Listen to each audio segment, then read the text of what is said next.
साबिक क्रिकेटर उमर गुल और Saeed Ajmal Pakistan cricket team के बॉलिंग कोचेस मुकर्रर कर दिए गए हैं। पाकिस्तान क्रिकेट बोर्ड में मुसलसल तब्दीलियां जारी और सारी हैं। वर्ल्ड कप और एशिया कप में नाकिस कारकर्दगी के बाद पीसीबी के क्रिकेट स्टाफ में तब्दीलियां जारी हैं। कुछ दिन कबल पीसीबी चेयरमैन ज़का अशरफ ने क्रिकेट टीम के डायरेक्टर मिकी ऑर्थर की जगह साबिक क्रिकेटर मोहम्मद हफीज़ को नया डायरेक्टर तैनात किया था और चीफ सेलेक्टर इंज़मामुल हक के मुस्तफ़ी होने के बाद साबिक फास्ट बॉलर वहाब रियाज को ये ओहदा सौंपा था।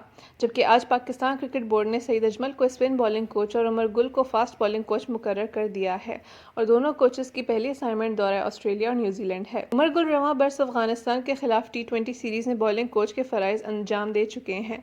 इसके अलावा साबिक फास्ट बॉलर कोयटा ग्लैडिएटर्स की बतौर बॉलिंग कोच नुमाइंदगी कर चुके हैं।